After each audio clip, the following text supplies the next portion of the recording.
Today on the channel, we're going to be talking about the 2019 JL and the 5 things that Jeep got wrong.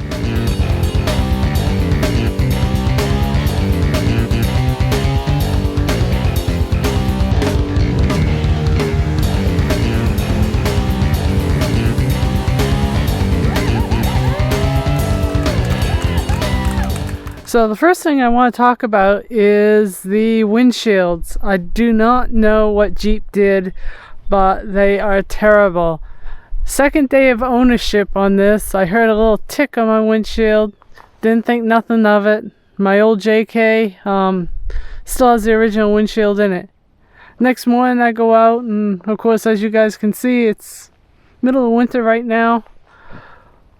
Get in the Jeep. I got a 1-inch crack about right here. I was like, great, brand new Jeep, second day of ownership, it cracked. And I'd say about a week later we had to use the defrost. The crack didn't grow any larger during that week. Turned the defrost on because it was icing that morning, and as you can see, crack all the way across the windshield. So yeah, Jeep, whatever you did, it really sucks.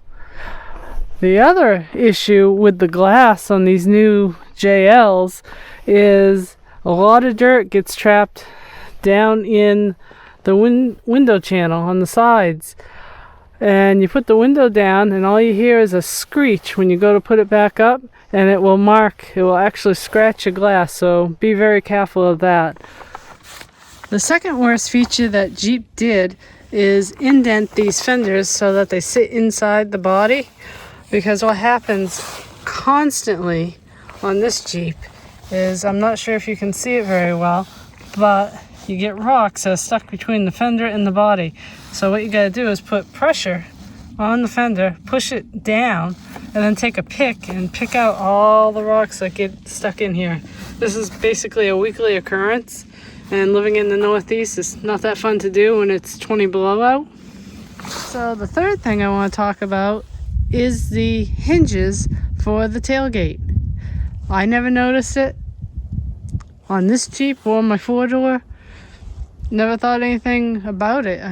My JK is fine, never thought to look. But if you look real close right here, right down in here, that little hole is open to the inside of the Jeep. So when you wash it or do anything to that nature, all the water runs down inside your Jeep. Now, they couldn't think of putting a grommet there to help get the water out. It's like that on the top one, and you can probably see a little bit better. Same thing here on the bottom one, open. Now, I high pressure washed this yesterday, and as I did, I kept my eye on it. All the water runs down off this high top, goes right in there, so I don't know what I'm gonna have for a mess of water and ice inside the Jeep, but we'll find out. The other issue with this tailgate is when you're going down the road, it makes a creaky sound, and I'm sure a lot of you have heard it, so that's why we started checking the tailgate, and it's totally hooked, but when you actually put some pressure on the tire here, and I probably can't show it very good in the video, you can actually see this door move in and out, but it is hooked. You know, it's solid. I can't really push it by hand, but from other YouTubers I've heard that these hinges actually start to crack and fail, and then you'll get a creaking sound, which I have, and it's only got 2,000 miles on it. It's like, come on guys, I paid a lot more money for this Jeep, and they're making it so it rots out, doors are falling off. Really? So I actually spent some money and purchased a Rugged Ridge hinge for the door, and we'll do an install video on that. And what that does is it covers over this hole, and I'm going to put some sealant around it as well, where you won't actually see it, and then it should take care of that creaking noise that they all do. The fourth item is the little button right there. Has a start-stop. Every time you turn the Jeep on, you have to actually press that button. Otherwise, when you're at a stoplight, guess what? Jeep shuts off. I don't know why they did this. It's one of the dumbest features Jeep ever did, but from what I've heard, all vehicles have this now. It's really not that safe of a feature. When you're off-roading, especially, the Jeep shuts off, you're in a predicament, and the Jeep shuts off, so what are you gonna do, you know? Hopefully they'll come out with something that will take care of that problem. Now on my 4-door JL, I actually purchased a Tazer Mini by Z Automotive, and it's a great little tool. It's not that cheap, but it allows you to disable that auto start stop, do your tire size, lighting effects. There's all sorts of things. You can run your rear view camera while you're driving down the road, which is great if you're trailering. A lot of cool features, so you guys ought to check that out, and I'll have a link in the description down below.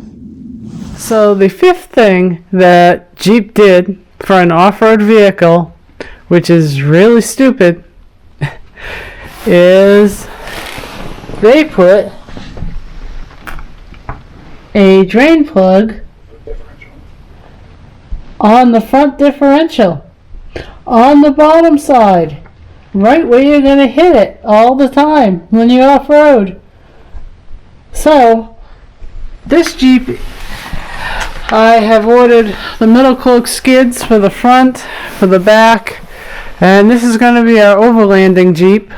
We will be posting up a ton of vids on all the stuff we're going to do to this. It's already, as you can probably see, I've got Method race wheels with Cooper STT Pros, 35s for right now.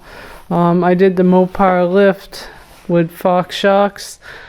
I've run metal cloakless before, but this was just going to be my daily driver, so that's why I ran it. That might change going further down the road.